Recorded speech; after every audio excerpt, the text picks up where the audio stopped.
अस्सलाम वालेकुम students, welcome to CBEL concept based education learning YouTube channel. मैं हमाद अहमद, आपका ट्यूटर। आज के इस लेक्चर में हम बात करेंगे बीकॉम पार्ट 2 की और इसका सब्जेक्ट है ईओपी। स्टूडेंट्स, आज मैं ना ईओपी का क्वेश्चन नंबर 10 आपसे शेयर करूंगा। इसका मतलब है आज की वीडियो देखते वक्त आपके 10 क्वेश्चन ईओपी के क्लियर हो जाएंगे। आपने इन 10 क्वेश्चन को ना अच्छी तरह काइंडली स्टूडेंट्स प्रिपेयर करना है। आज हम करेंगे कैपिटल फॉर्मेशन के अंदर से। एक्चुअल में ना मैंने इस क्वेश्चन को करवाना नहीं था। जब मैंने एनुअल एग्जामिनेशन की प्रिपरेशन करवाई थी तो मैंने इस क्वेश्चन को नहीं था करवाया, लेकिन उसने एग्जामिनेशन वाले ने आपको एनुअल में ये क्वेश्चन दे दिया, इसलिए हम ये भी करेंगे क्योंकि वो दोबारा भी दे सकता है। ये ऐसा क्वेश्चन था जो कभी नहीं था पेपर में आया। तो आप ये क्वेश्चन कौन सा है? ये क्वेश्चन आपके चैप्टर का कैपिटल फॉर्मेशन का लास्ट आपका क्वेश्चन है, which is sources of capital formation. तो स्टूडेंट्स, आपने क्या करना है, इस क्वेश्चन को अच्छे से प्रिपेयर करना है। वीडियो को शुरू करते हैं, लेकिन वीडियो को शुरू करने से पहले आप स्टूडेंट्स से ये रिक्वेस्ट है, चैनल को सब्सक्राइब करें, वीडियोस को लाइक करें और इस चैनल को ज्यादा से ज्यादा प्रमोट करें ताकि स्टूडेंट्स आपके साथ साथ दूसरे लोगों का भी बेनिफिट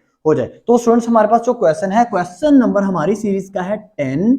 हम करेंगे सोर्सेज ऑफ कैपिटल फॉर्मेशन। तो सबसे पहले स्टूडेंट्स आप क्या करोगे, इंट्रोडक्शन पेपर में लिखोगे वही कैपिटल फॉर्मेशन का। तो इसका मतलब आपको याद नहीं करना पड़ेगा 4 से 5 लाने का, और इंट्रोडक्शन का जो हेडिंग दोगे ब्लैक मार्कर से। इसी तरह आप डेफिनेशन से लिखोगे, कितनी स्टूडेंट्स 2 लिखोगे, और इन्वर्टेड कोमास के अंदर आपने क्या लिखनी है, डेफिनेशंस को लिखना है। इसके बाद आप मेन सोर्सेज के ऊपर चल जाओगे। स्टूडेंट्स, दो कैपिटल फॉर्मेशन का मतलब क्या है? कैपिटल फॉर्मेशन का यही मतलब था ना कि कोई मुल्क अपनी कंट्री के अंदर ना कितना कैपिटल प्रोड्यूस कर सकता है। वो चाहे कैपिटल जैसे मर्जी वो प्रोड्यूस करे। अगर एक मुल्क ज्यादा से ज्यादा कैपिटल फॉर्मेट कर रहा है, बना रहा है, तो समझिएगा वो मुल्क तरक्की याफ्ता है, जैसे चाइना, अमेरिका, ऑस्ट्रेलिया, इंग्लैंड वगैरह, इस तरह के मुल्क, ठीक है ना। और अगर कोई मुल्क अपने लोगों को इतना ज्यादा कैपिटल बना के नहीं दे रहा, यानी कि उस मुल्क के अंदर रहने वाले लोग ज्यादा कैपिटल नहीं बना रहे, या वो गवर्नमेंट ज्यादा कैपिटल नहीं प्रोड्यूस कर रही, तो स्टूडेंट समझिएगा वो जो कंट्री है वो लो लेवल की कंट्री है, like Pakistan, like Bangladesh, like Sri Lanka, ठीक है ना स्टूडेंट्स। अब क्या ये सोर्सेज ऑफ कैपिटल फॉर्मेशन का क्या मतलब है? देखिए, अगर एक मुल्क ये चाहता है, अगर पाकिस्तान ये चाहता है कि हम ज्यादा से ज्यादा हमारे पास सरमाया इकट्ठा हो,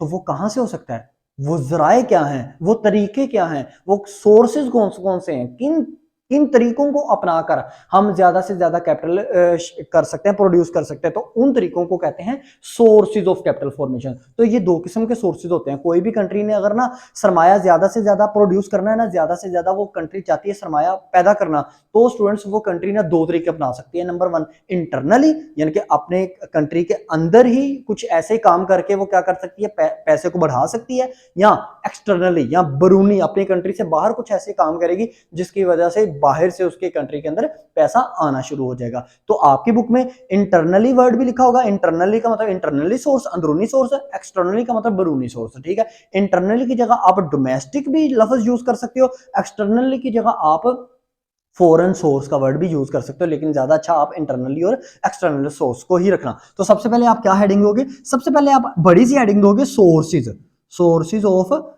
कैपिटल फॉर्मेशन। ब्लैक मार्कर से अंडरलाइन कर दीजिएगा, डबल मार्कर से, और इस तरह आपने क्या करना है, प्रेजेंटेशन कर देनी है, यानी कि फूल वगैरह बना देने। ये बहुत इंपॉर्टेंट चीजें होती हैं, ठीक है ना। अब देखिएगा, आपने अंडरलाइन लिख देनी है कि there are 2 main sources of capital formation. First is internal और सेकंड इज एक्सटर्नल। तो अब मैं इंटरनल की बात करता हूं। इंटरनल सोर्सेज देखें स्टूडेंट्स, एक मुल्क अपने मुल्क के अंदर किसी तरह कैपिटल को अच्छा कर सकता है, बेहतर कर सकता है, ज्यादा से ज्यादा कर सकता है। तो नंबर पॉइंट इसमें क्या है स्टूडेंट? सेविंग। देखें स्टूडेंट्स, सेविंग करके अगर एक मुल्क ना ज्यादा से ज्यादा सेविंग करेगा ना, अगर एक मुल्क, तो क्या होगा, उस मुल्क के अंदर कैपिटल बढ़ना शुरू हो जाएगा। जैसे लाइक जब पीटीआई की गवर्नमेंट थी, इमरान खान की गवर्नमेंट थी, वो क्या किया करते थे, इमरान खान ने ज्यादातर ये कोशिश की थी कि वो ना अपनी सेविंग किया करता था, मतलब वो फजूल खर्ची नहीं था किया करता। तो एक कंट्री अगर ये चाहता है ना कि हम ज्यादा से ज्यादा अपने मुल्क के अंदर रह के ही पैसे को बढ़ाएं, तो सेविंग करें ज्यादा से ज्यादा। तो आप सेविंग की 1-2 लाइनें लिखेंगे। अब सेविंग के अंदर स्टूडेंट्स आपको 2 तरह की पॉइंट्स नजर आएंगे। नंबर 1 आपको नजर आएगा वॉलंटरी सेविंग, और दूसरा आपको नजर आएगा नॉन वॉलंटरी या इनवॉलंटरी सेविंग, ठीक है। जो मर्जी वर्ड आप यूज कर सकते हो, इनवॉलंटरी सेविंग। अब वॉलंटरी सेविंग किसे कहते हैं? अब आपने ये ना अपने वर्ड्स में लिखना है। कैसे? वॉलंटरी सेविंग इससे कहते हैं कि ऐसी बचत जो हुकूमत या उस मुल्क के अवाम खुद करें, मतलब उनके अंदर इतनी समझबूझ हो, वो कहें नहीं हमने फजूल खर्ची नहीं करनी, हमारा मुल्क तो आगे बहुत ज्यादा पीछे है, अगर हम फजूल कामों के ऊपर पैसे उड़ाएंगे, जैसे देखिए जैसे वजीर आजम हाउस की बात करें, तो अगर वजीर आजम हाउस के अंदर गाड़ियां यूज हो रही हैं, बड़ी बड़ी लैंड क्रूजर MG वगैरह बड़ी बड़ी गाड़ियां यूज हो रही हैं, और उनके अंदर जो पेट्रोल पड़ रहा है वो हमारे पैसों की वजह से पड़ रहा है, क्योंकि हम इनकम टैक्स से ज्यादा पे कर रहे हैं, तो वो हमारे खर्चों के ऊपर, हमारे पैसे के ऊपर ज्यादा से ज्यादा इयाशी करते हैं, तो इसका मतलब है वो बचत नहीं कर रहे। अगर वही हमारे हुक्मरान ये कहते हैं कि नहीं हम क्या करेंगे, आज से हम अवाम के पैसे की ज्यादा से ज्यादा बचत करेंगे और अपने पर्सनल एक्सपेंडिचर जो है वो खुद पे करेंगे, तो इसका मतलब उन्होंने वॉलेंट्री सेविंग की, मतलब खुद से सेविंग की, उन्होंने किसी ने उन पे फोर्स नहीं किया, यही नॉन वॉलेंट्री सेविंग हो, यानी कि इनवॉलेंट्री सेविंग। तो अगर कोई हुक्मरान कोई प्राइम मिनिस्टर अपनी काबीना को, अपने अंदर जो हुकूमत के अंदर रहने वाले लोग हैं उनको कहता कि नहीं तुम लोगों ने सेविंग करनी है, क्योंकि मैं कर रहा हूं, मैं तुमको ऑर्डर दे रहा हूं, तुमने भी करनी है, तो इसका मतलब है ये कौन सी सेविंग कहलाएगी, नॉन वॉलेंट्री सेविंग या इनवॉलेंट्री सेविंग। ठीक है ना स्टूडेंट्स, ये पॉइंट नंबर 1 हो गया, जिसकी वजह से एक कंट्री के अंदर जो कैपिटल इंक्रीज हो सकता है। अब पॉइंट नंबर 2 की बात करते हैं। पॉइंट नंबर 2 आपके पास है student, public boring. Public boring, public boring. अब अंडरस्टैंड करना है आपने बात को, देखें अगर ना सेकंड सेकंड नंबर पे कोई कंट्री किस तरह अपने अपने कंट्री के अंदर रह के ही पैसे को बढ़ा सकता है, अपने सरमाए को बढ़ा सकता है, अगर उस कंट्री के जो लोग हैं ना वो ज्यादा से ज्यादा हुकूमत के अदारों के शेयर्स खरीदें, हुकूमत के बॉन्ड खरीदें। अब मुझे एक बात बताओ, क्या आप बॉन्ड खरीद सकते हो किसी भी गवर्नमेंट के अदारे के? नहीं। क्यों नहीं आप खरीदोगे? क्योंकि आप मतलब आपके घर वाले भी, पेरेंट्स वगैरह भी नहीं खरीदेंगे। उसकी वजह क्या है? क्योंकि आपको एतमाद नहीं है कि कल को ये पता नहीं हमारा अगर बॉन्ड निकलता भी है, क्या पता ये कल को हमें दें या ना दें, अगर कल को कोई दूसरी गवर्नमेंट चेंज होगी तो क्या पता ये हमें दें या ना दें। अगर एक गवर्नमेंट ने ना सबसे पहले अवाम के ऊपर ट्रस्ट डेवलप करना है, जैसे वो ट्रस्ट डेवलप कर लेते हैं ना, तो उसके बाद उन्होंने क्या करना है, अवाम उन उन उस गवर्नमेंट के जो अदारे होंगे, उस गवर्नमेंट के अदारे के शेयर्स खरीदना शुरू कर दे, अगर अवाम, या उसके बॉन्ड्स वगैरह खरीदना शुरू कर दे, तो स्टूडेंट्स क्या होगा, उस गवर्नमेंट के अंदर कैपिटल आना शुरू हो जाएगी, यानी कि सरमाया बढ़ना शुरू हो जाएगा। ये था आपका पॉइंट नंबर 2, इंटरनली तौर पे हम किस तरह कैपिटल बढ़ा सकता है एक कंट्री। तो नंबर 3 पॉइंट है आपके पास, डेफिसिट फाइनेंसिंग। अब पॉइंट नंबर अगर आप 3 की बात करें, डेफिसिट फाइनेंसिंग, तो इसका मतलब स्टूडेंट्स ये है कि अगर एक गवर्नमेंट अपने लोगों को ज्यादा से ज्यादा फाइनेंस दे, कम कर्जों, कम इंटरेस्ट के ऊपर, मतलब एक कम इंटरेस्ट लगाए, कम सूद लगाए, सूद का जो लिमिट है वो कम लगाए, और ज्यादा से ज्यादा अपने नौजवानों को, या सूद लगाए ना या इंटरेस्ट लगाए ना, ज्यादा से ज्यादा वो अपने नौजवानों को क्या करें, दें, फाइनेंस दें, तो स्टूडेंट्स क्या होगा, वो नौजवान कारोबार करेंगे, और कारोबार करने के बाद उस मुल्क के अंदर इंडस्ट्री डेवलप होना शुरू हो जाएगी। इंडस्ट्री डेवलप होना शुरू होगी तो समझिएगा कि कैपिटल फॉर्मेट होना शुरू हो गया, कैपिटल बनना शुरू हो गया। ये पॉइंट नंबर 3 था। पॉइंट नंबर 4 की अगर हम बात करें तो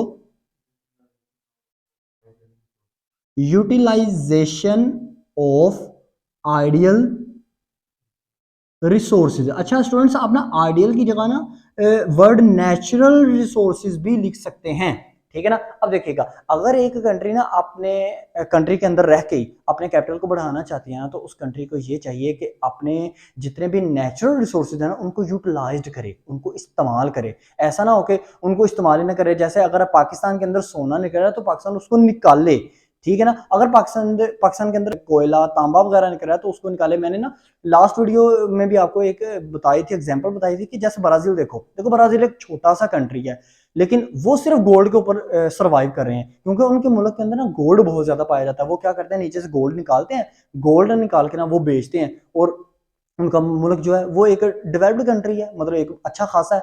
पाकिस्तान से तो बेहतर है ना, ठीक है ना स्टूडेंट्स। तो क्या अगर कोई भी कंट्री ये चाहती है कि अपनी कंट्री को वो डेवलप करे, तरक्की याफ्ता करे, तो उसको ये चाहिए कि उसको उस जमीन के अंदर, उसकी जमीन के अंदर जितने भी नेचुरल रिसोर्सेज पाए जा रहे हैं ना, जितने भी कुदरती चीजें पाई जा रही हैं, कुदरती मदनियात पाई जा रही हैं, उनको निकाले और निकाल के सेल आउट करे। अब हम बात करते हैं एक्सटर्नल सोर्सेज की। एक्सटर्नल सोर्सेज से क्या मुराद है कि अगर एक कंट्री इंटरनल सोर्सेज के जरिए नहीं अपने कैपिटल को बढ़ाना चाह रही, वो चाह रही है कि बैरूनी तौर पे हमारा कैपिटल बढ़े, तो कैसे बढ़ेगा? तो हम इसको पहले लिखते हैं एक्सटर्नल सोर्सेज। तो एक्सटर्नल सोर्सेज के अंदर पहला पॉइंट आपके पास आएगा फॉरेन एड। Foreign add. अगर एक कंट्री ये चाहती है कि एक्सटर्नल यानी कि हमें बैरूनी तौर पे ना कुछ ऐसा काम बन जाए, कुछ ऐसा मतलब तरीका अपनाया जाए कि बैरूनी तौर से मतलब बाहर के कंट्री से ना हमें पैसा आए और हम ना उसको यूटिलाइज करें, इस्तेमाल करके हम अपने कैपिटल को ज्यादा कर लें। तो स्टूडेंट्स, अगर आपको फर्ज करें बैरूनी तौर पे जैसे यूएसए है, यूके है या चाइना वगैरह अगर आपको एड दे रहे हैं, फॉरेन एड, एड का मतलब होता है अमदाद देना। अच्छा, जो अमदाद दी जाती है ना वो रीपेमेंट नहीं की जाती, उसको कभी दोबारा वापस नहीं किया जाता। तो अगर एक कंट्री जिसको कोई अमदाद मिल रही है, मतलब सैलाब आया उसकी अमदाद किसी बैरूनी कंट्री ने दे दी, जल्जला आया, अर्थक्वेक वगैरह आया उसकी अमदाद दे दी किसी दूसरी कंट्री ने, तो स्टूडेंट्स अगर वो कंट्री ना उस दिए गए हुए पैसों को अच्छी तरह इस्तेमाल करे और अपने लोगों के ऊपर लगाए तो क्या हो सकता है, कैपिटल डेवलप हो सकता है, इंडस्ट्री काम कर ले, फैक्ट्रीज काम करे, ज्यादा से ज्यादा एग्रीकल्चर सेक्टर में उस पैसे को लगा दे, तो क्या होगा, उससे ये होगा कि कैपिटल फॉर्मेट होगा। तो इसके अंदर ना आप ना कुछ हेडिंग्स लाजमी लिखोगे, मैं आपको लिख के देता हूं, आप नोट डाउन करते जाए। नंबर 1 आप लिखोगे increase in level of national income. देखें, अगर एक कंट्री बैरूनी अमदाद को यूज करती है ना तो वो अपनी नेशनल इनकम को, कौमी आमदनी में इजाफा करती है, ठीक है ना, उससे कौमी आमदनी में इजाफा होता है। नंबर 2, इसको आपने एक्सप्लेन कर देना है एक लाइन के अंदर। Number 2, increase in production. अब देखो ना, पाकिस्तान को फर्ज करो चाइना से ना इमदाद मिली, तो पाकिस्तान ने क्या किया, उसको ना फैक्ट्री के अंदर लगा दिया, इंडस्ट्री के अंदर लगा दिया, तो उससे इंडस्ट्री की प्रोडक्शन बढ़ेगी ना, क्योंकि पाकिस्तान के पास पैसा आया। तो आप इसको भी एक्सप्लेन ऐसे करोगे। नंबर 3, इंक्रीज इन एम्प्लॉयमेंट, यानी कि रोजगार में इजाफा हुआ। अगर एक कंट्री के पास, चाइना ने अगर पाकिस्तान को क्या दिए, पैसे दिए इमदाद के तौर पर, मदद किया पाकिस्तान की, तो अगर पाकिस्तान उसको इंडस्ट्री में लगाता है, इंडस्ट्री लगाएगा, इंडस्ट्री डेवलप करेगा, तो रोजगार भी बढ़ेगा, यानी कि इंक्रीज होगा क्या, एम्प्लॉयमेंट। पॉइंट नंबर 4 की बात करें तो increase skill of labour, increase skill of labour, तो लेबर की स्किल बढ़ेगी, यानी कि लेबर ज्यादा से ज्यादा काम करना शुरू हो जाएगी। नंबर 5 की बात करें तो increase technical now how, NOW ठीक है ना स्टूडेंट्स। अब देखिएगा, टेक्निकल नो हाउ का क्या मतलब है कि अगर फर्ज करें चाइना पाकिस्तान को अमदाद करता है, एड देता है, तो पाकिस्तान के उसको यूटिलाइज करता है, मतलब टेक्नोलॉजी वाली चीजें लेके आता है अपने मुल्क के अंदर, तो उससे क्या कर सकता है, पाकिस्तान के जो पब्लिक है, पाकिस्तान के जो लोग हैं, उनको टेक्नोलॉजी के बारे में ना होगी, मतलब मालूमात मिलेगी कि टेक्नोलॉजी को किस तरह यूज करना है, कौन सी मशीन कहाँ पे लगानी है, किस मशीन से हमने किस तरह काम करना है। तो इससे जब एक शख्स को टेक्निकल नो हो जाती है तो वो फिर खुद से प्रोड्यूस करने लग पड़ता है उन चीजों को। तो ये एक्सटर्नल सोर्सेज है। अब एक्सटर्नल सोर्सेज में हम पॉइंट नंबर 2 की बात करते हैं। पॉइंट नंबर 2 करें एक्सटर्नल सोर्सेज के अंदर, वो है आपका पास फॉरेन इन्वेस्टमेंट। तो अगर कोई बैरूनी बाहर से ना, एक कंट्री के बाहर से सरमायाकारी आती है, इन्वेस्टमेंट आती है, जैसे ना बाहर के जो हमारे फॉरेन कंट्री के अंदर रहने वाले पाकिस्तानी हैं, फर्ज करें कोई अमेरिका इंग्लैंड के अंदर जो पाकिस्तानी रहते हैं, वो अगर ये चाह रहे हैं कि हम अपने पाकिस्तान के अंदर इन्वेस्ट करते हैं, तो देखें वो उस चीज को क्या कहेंगे, फॉरेन इन्वेस्टमेंट कहेंगे। कोई बाहर से कोई मतलब दूसरी बैरूनी कंट्री के लोग भी कर सकते हैं ना इन्वेस्टमेंट, कोई अंग्रेज वगैरह भी इन्वेस्टमेंट कर सकते हैं, तो इस चीज को हम कहेंगे फॉरेन इन्वेस्टमेंट। जैसे ही वो फॉरेन इन्वेस्टमेंट आएगी, वो अपनी फैक्ट्री लगाएंगे या वो यहाँ पे आके कारोबार करेंगे, पैसे को इन्वेस्ट करेंगे, तो जब पैसे को इन्वेस्ट करेंगे तो पाकिस्तान के अंदर पैसा प्रोड्यूस होगा ना। जैसे कोई फैक्ट्री लगाएंगे, तो जैसे फर्ज करें नेस्ले की फैक्ट्री लगी है, कोक की फैक्ट्री लगी है, ये क्या है, ये फॉरेन फैक्ट्रीज हैं, ठीक है, ये खुद का पाकिस्तान का ब्रांड नहीं है। तो इससे क्या है, इससे ये हो रहा है कि पैसे में इंक्रीजमेंट हो रही है, यानी कि कैपिटल फॉर्म हो रहा है। तो दो तरह की इन्वेस्टमेंट होती है फॉरेन इन्वेस्टमेंट, याद रखिएगा। एक होती है direct investment, direct foreign investment, और एक होती है इनडायरेक्ट फॉरेन इन्वेस्टमेंट, या खाली आप इन्वेस्टमेंट भी लिख सकते हैं, ठीक है ना। इन्वेस्टमेंट, डायरेक्ट इन्वेस्टमेंट क्या है, अगर बाहर से ना हमारे मुल्क के बाहर से कोई फैक्ट्री लगाता है यहाँ पे आके, या यहाँ पे आके कोई इंडस्ट्री काम कर देता है, या बड़े बड़े से कारखाने लगाता है, या कोई कॉलेज लगा लेता है, या कोई यूनिवर्सिटी बना देता है, कंस्ट्रक्ट कर लेता है यहाँ पे आके, तो इसका मतलब उसने डायरेक्ट इन्वेस्टमेंट की है। आपने इसको इसी तरह लिख देना। डायरेक्ट इन्वेस्टमेंट हमेशा किस में होती है, ये हमेशा पैसों की सूरत में होती है, ठीक है। तो इनडायरेक्ट इन्वेस्टमेंट क्या होगी, अगर बाहर से, हमारे कंट्री के बाहर से कोई शख्स क्या करता है वो कहता है नहीं मैं फैक्ट्री नहीं लगा सकता, मैं ऐसा करता हूँ कि आपके मुल्क की जो गवर्नमेंट के अदारे या प्राइवेट अदारे जो बहुत पॉपुलर है, मशहूर है, मैं उनके शेयर्स खरीद लेता हूँ, ठीक है ना। तो अगर बाहर से, हमारे मुल्क के बाहर से कोई शख्स हमारे मुल्क के शेयर्स वगैरह खरीद ले तो समझिएगा उसने इनडायरेक्ट इन्वेस्टमेंट की है, डायरेक्ट इन्वेस्टमेंट नहीं की। तो ये आपका लिख देंगे डायरेक्ट इन्वेस्टमेंट में डायरेक्ट इन्वेस्टमेंट की लाइंस, और आप उसकी एग्जांपल भी दे सकते हैं। इनडायरेक्ट इन्वेस्टमेंट में इनडायरेक्ट इन्वेस्टमेंट की ऐसे लाइन लिखिएगा और उसकी एग्जांपल भी दे दीजिएगा। अब पॉइंट नंबर 3 की बात करें तो वो है रिडक्शन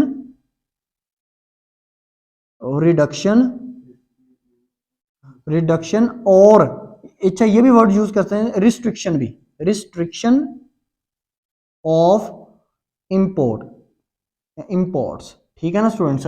यानी रिडक्शन भी लिख सकते हैं, रिस्ट्रिक्शन भी लिख सकते हैं, ठीक है ना।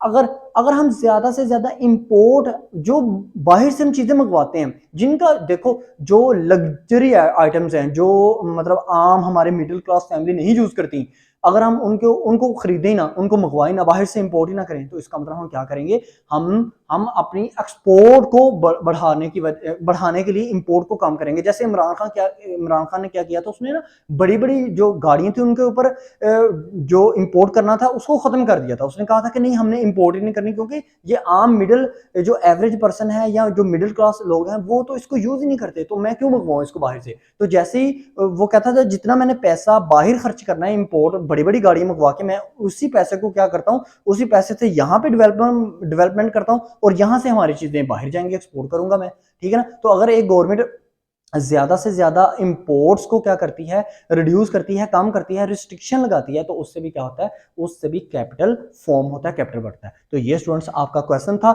ये एनुअल एग्जाम इस दफा आपको 2022 में आया था और रिपीट हो सकता है। आपने किसी ऐसे क्वेश्चन को नहीं छोड़ना जो इस साल 2022 में आया ना, आपने ऐसे किसी क्वेश्चन को नहीं छोड़ना, ताकि ये क्वेश्चन दोबारा आ सकता है। आपने अगर छोड़ दिया, दोबारा आ गया, तो स्टूडेंट्स आपको इसके बाद फिर आगे अल्लाह ना करे आपको दोबारा तैयारी करनी पड़ सकती है। आई होप सो आपको वीडियो अच्छी लगी होगी। वीडियो अच्छी लगी तो लाइक कीजिएगा, चैनल को सब्सक्राइब करना आपके लिए जरूरी है, क्योंकि इस चैनल के थ्रू आपको आपके लेवल तक जाके एजुकेशन प्रोवाइड की जा रही है। अब तक लेते हैं, अपना ख्याल रखें, अपने यूट्यूब चैनल का भी। अल्लाह हाफिज।